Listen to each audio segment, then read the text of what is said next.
Cormac McCarthy has only given concrete writing advice one time, and it was for scientific writers. Lies! Lies! Do you hear me? And today we are going to be examining McCarthy's That's Frankenstein.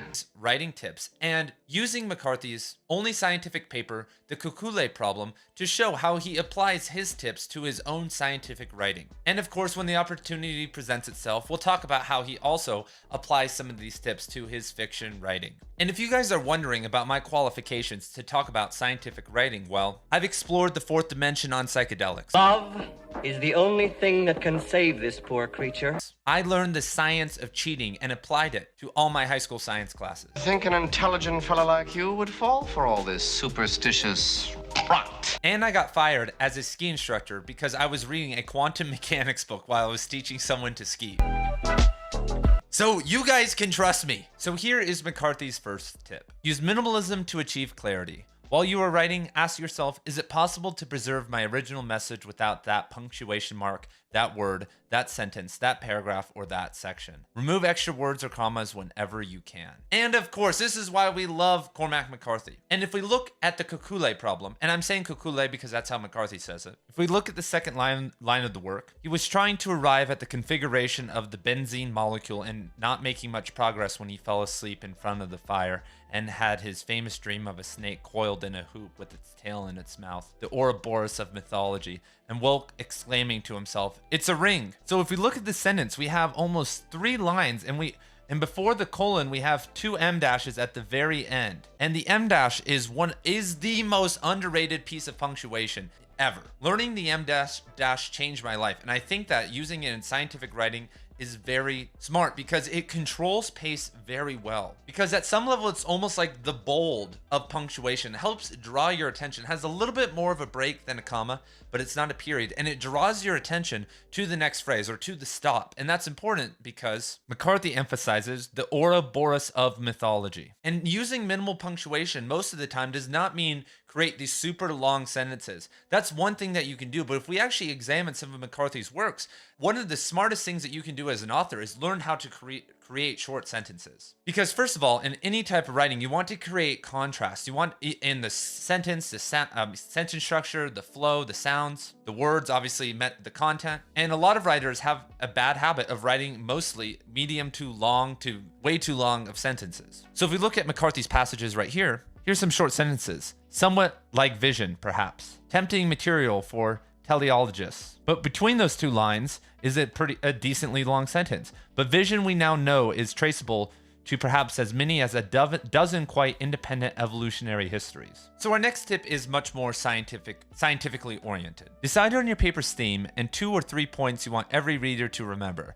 This theme and these points form the single thread that runs through your piece. The words, sentences, paragraphs, and sections are the needlework that holds it together. If something isn't needed to help the reader understand the main theme, omit it. And this is true of almost anything that isn't creative writing. You could say the same thing about creative writing, but if you're writing an essay, you have to cut out the fluff. You have to make a theme, pick your points, and stick to them. Writing is so crazy because it's just your thoughts on paper. And when people have to write a very academic essay or something scientific, people struggle. I remember my first hard-ass professor in a philosophy class and how he tore apart one of my papers on Kant. I worked on this paper for 30 hours and he gave me a C on it. And it's because my thinking was not perfect. I went off too much. I had to, if there is a problem, you are trying to solve it and nothing else matters. And I assume it's even a higher stakes game in scientific writing. If there are any scientific writers out there, let me know. Is this good advice? Please comment down below. Am I just fanboying right now? I had a comment the other day that said, "You're just a McCarthy fanboy." Not to get off topic, let's head into the next tip. But let's look at the Kekulé problem and the paragraph structure. So the first thing that Cormac wants us to remember is actually Kekulé. He brings this nice incident where a scientist comes and learns this configuration of the benzene molecule in his sleep. And it starts to show us that the unconscious is working behind the scenes. It's like, that's obvious, but McCarthy has to establish that's what we are going to be talking about. And if we look in the second, he basically sets us all up here. Why the images, metaphors, pictures? why the dreams for that matter. And that sends us into the article now. This is actually very smart writing by him because he's establishing a narrative of the problem before we get into the problem. With very beautiful prose, he lays out this problem and actually contrasts it. He says, the problem, of course, not Kekulé's, but ours. That's a beautiful pivot, shifting from someone who we've created a small connection with back to ourselves, back to our own problem, our unconscious, the problem we're about to explore. So our next tip is limit each paragraph to a single message. A single sentence can be a paragraph. Each paragraph should explore that message by first asking a question and then progressing to an idea and sometimes to an answer. It's also perfectly fine to raise questions in a paragraph and leave them unanswered. So let's check out a random paragraph by McCarthy and see. Apart from its great antiquity, the picture story mode of presentation favored by the unconscious has the appeal of its simple utility. A picture can be recalled in its entirety, whereas an essay cannot, unless one is an Asperger's case, in which events, memories, while correct, suffer from their own literalness. The log of knowledge or information contained in the brain of the average citizen is enormous, but the form in which it resides is largely unknown. You may have read 1,000 books and be able to discuss any one of them without remembering a word of the text. So McCarthy sets out this idea trying to show us how the unconscious favors pictures over words. And he talks about how a picture or a piece of art can be remembered much easier than an essay can. That I can't think of lines in books I haven't deliberately memorized, even though I've read over 2,000 books. You ask me, to name one exact line from even 10 of those books, I probably couldn't do it. But I could tell you probably about hundreds, if not 1,000 plus paintings, photographs, and other images that I know exist. We're going to do a full breakdown on the Kekulé problem another time, everyone. We're just talking about writing tips here. Next is keep sentences short, simply constructed and direct. Concise, clear sentences work well for scientific explanations. Minimize clauses, compound sentences, and transition words, such as however or thus, so that the reader can focus on the main message. And this is so interesting that he says eliminate transition words. You actually hear in the creative writing world a lot that you need more transition words. One of the best ways to level up in terms of creative writing is making sure you have great transition words, because a lot of times people, especially if you have a more complicated story, people may not know what's going on, especially if you're a beginner. So you need to help people transitions. And however, thus, and but are actually great uses of contrast, because you could say, her hair was silky smooth, but it smelled like anchovies. So there's the but, however, creates the contrast. But we don't necessarily need as much contrast or metaphor in a scientific explanation. Next is don't slow the reader down. Avoid footnotes because they can break the flow of thoughts and send your eyes darting back and forth while your hands are turning pages or clicking on links. Try to avoid jargon, buzzwords, or overly technical language, and don't use the same word repeatedly. It's boring. And this is something that McCarthy is for sure known for. If you actually look at all of his books, there's almost actually really until The Passenger, maybe a little bit in No Country for Old Men, there's very little jargon, buzzwords, or like language that isn't really timeless. A lot of his books feel very timeless, and that's actually a technique as a writer, is that if you don't use anything that connects you to the time necessarily, then it will last forever. But if I say in a novel right now, the Backstreet Boys, no one's probably even going to know who they are anymore unless you're over 35, and people really won't know 100 years from now. But if I said another one of those terrible boy bands, even that's on the edge, but people would understand that for a lot longer. Don't over elaborate. Only use an adjective if it's relevant. Your paper is not a dialogue with the reader's potential questions, so don't go overboard anticipating them. Don't say the same thing in 3 different ways in any single section. Don't say both elucidate and elaborate. Just choose one, or you risk that your readers will give up. So I just scanned through the whole Kekulé problem, and I found very few adjectives. No really real adjectives. They were used in not the strongest manner. And that's because what's the point of an adjective in a scientific paper? Or if you're trying to get a message across? All these things are blocking the message from getting across. And you could look at writing anything the same way. And then you can start adding stuff as you go. What is the main message I'm trying to get across here? And once again, that's what a lot of writers fail to do. You need to execute the message before you add anything else. And that's a great balance with creative writers, because once you kind of know how to make a message, right, and like deliver a message, then sometimes writers get caught in thinking that the message is the only thing, though, and that's the whole thing. A lot of political writers, social justice writers, sometimes think that they don't have to do all the extra creative work because they just have this message that they think will lift the whole thing up. And that very rarely works. Don't worry too much about readers who want to find a way to argue about every tangential point and list all the possible qualifications for every statement. Just enjoy writing. And that's another thing, because you see this a lot of the time in papers that, what are the objections? Pre-think all the objections and make sure they are answered. But who cares about the objections? That's something that I'm trying to come to terms with on this channel, that there's always going to be an ocean of critics and people who are telling you that you are wrong. It's better to be practicing and putting information out there than dampening it with all these responses to the critics, because even if you do that, the critics will still be there. I'm right now actually in a really dumb comment war with someone on a video I recorded like 2.5 years ago. Don't ask me why I'm wasting my time with that, but in that video, I actually laid out all the objections that people would have. And this person is just spewing out the most bizarre stuff of all time. So people will just keep going. With regard to grammar, spoken language and common sense are generally better guides for a first draft than rule books. It's more important to be understood than it is to form a grammatically perfect sentence. Once again, this is true of all writing. What is the message? Can you get this across? Sentence structure and other things come later. And we're talking about scientific writers here. Most of the time, they don't have the time or the patience or the care or the need to sit and study sentence structure and build up these skills, because they are spending those thousands of hours working on their research and what they are trying to figure out. Commas denote a pause in speaking. The phrase "in contrast" at the start of a sentence needs a comma to emphasize that the sentence is distinguished from the previous one, not to distinguish the first two words of the sentence from the rest of the sentence. Speak the sentence out loud to find pauses. And this one is interesting because if we examine McCarthy's work and we read it out loud, he doesn't use commas when people naturally pause. So if we look at this sentence right here, some of the dreams which it is at pains to assemble for us are no doubt deeply reflective, and yet some are quite frivolous. That sentence is actually really good. Let's read another one. And the fact that it appears to be less insistent upon our remembering every dream suggests that sometimes it may be working on itself. I may have paused right here, but the comma doesn't go there. So McCarthy actually just delivered some pretty long sentences without a comma, and I thought there were going to be some pauses, but he spoke them out loud, and there didn't need to be a comma. That's a great method, because then you can see, that's the litmus test to see if a long sentence can work without punctuation. So next we are going to talk about dashes. Dashes should emphasize the clause you consider most important without using bold or italics. And not only for defining terms, parentheses can present clauses more quietly and gently than commas. Don't lean on semicolons as a crutch to join loosely linked ideas. This only encourages bad writing. You can occasionally use contractions such as isn't, don't, it's, and shouldn't.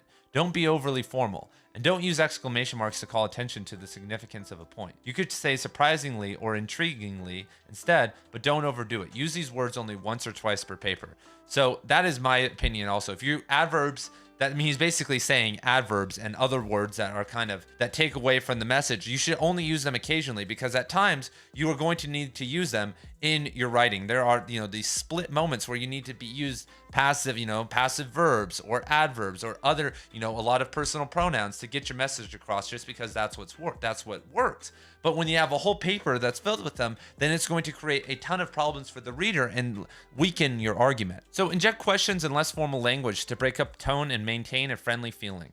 Colloquial expressions can be good for this, but they shouldn't be too narrowly tied to a region. Similarly, use a personal tone because it can help engage a reader. Impersonal passive text doesn't fool anyone into thinking you are being objective. Earth is the center of this solar system. Is it more objective or factual than we are at the center of our solar system? So this is great advice, that you don't need to be too impersonal. We hear this all the time in regards to journalism and scientific writing and writing that's a little bit more serious. Don't become too personal. And it actually aids it. If you know how to do it and you know how to interject it, once again, at certain times to break up the tone, it does wonders, because there is actually a person. You write something, I am speaking right now to you. I'm trying to bring the energy at 10:30 at night for you right now, because I am very grateful that you are listening. And I knew this was going to be a longer video, at some level maybe more boring video, so I'm trying to do different things, add some edits at the start, tell a couple jokes to maybe break it up to get people more interested, so that this isn't just a presentation on punctuation. Choose concrete language and examples.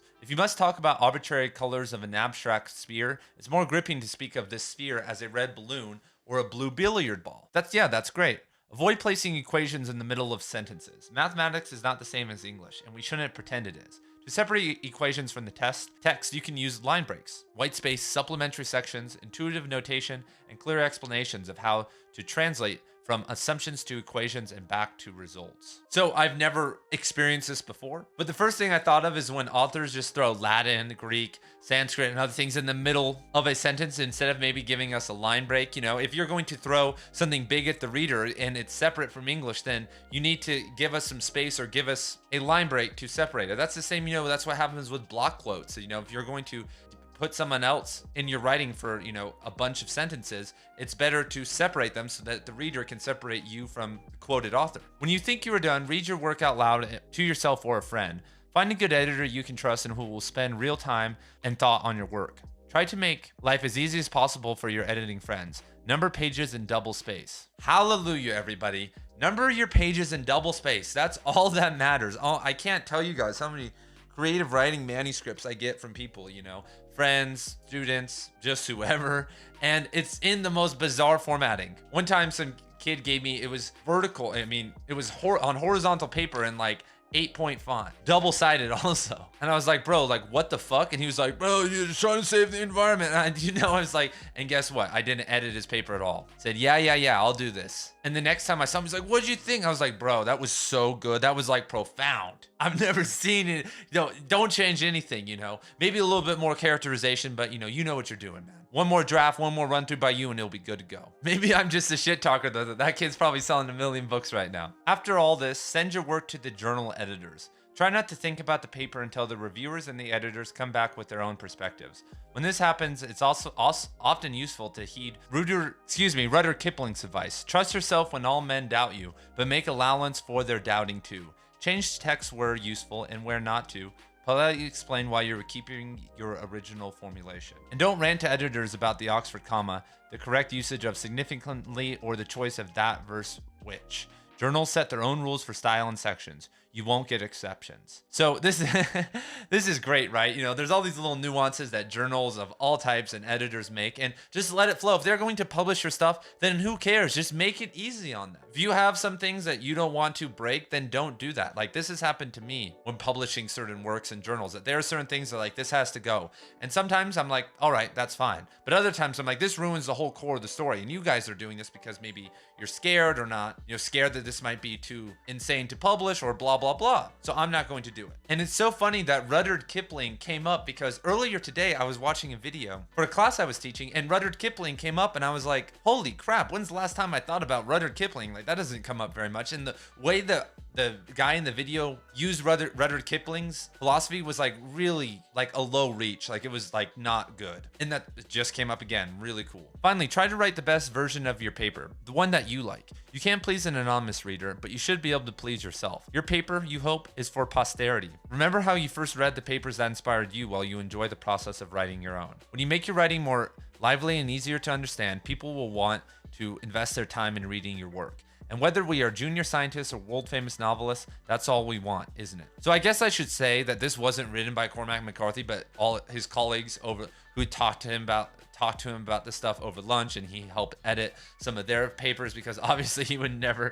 Cormac McCarthy is the most blog post thing I ever said. And whether we are junior scientists or world-famous novelists, that's what we all want, isn't it? That's not no. I remember a decade ago, I helped an ex-girlfriend basically wrote one of her college essays. The things that we do. And I spent so much time, this was some fire, bro. Compared to what she was writing, this was a fat guy versus Kobe in basketball. And she reads through it and she says, and then she doesn't say anything. Then she just sets it down, starts looking at her phone. I was like, well, what the heck? And she's like, yeah, it's great. But can't you add something to the end, some humor or something? I'm like, what do you mean? And she's like this. And she added one of the lines like that. And I was like, all right, man, that was one of many moments I knew that that was just imploding. So what do you guys think about Cormac McCarthy's take on scientific writing? I think that a lot of these rules are very good. It was actually very good to read this. It's very refreshing for me as a reader. I learned a lot through reading through this.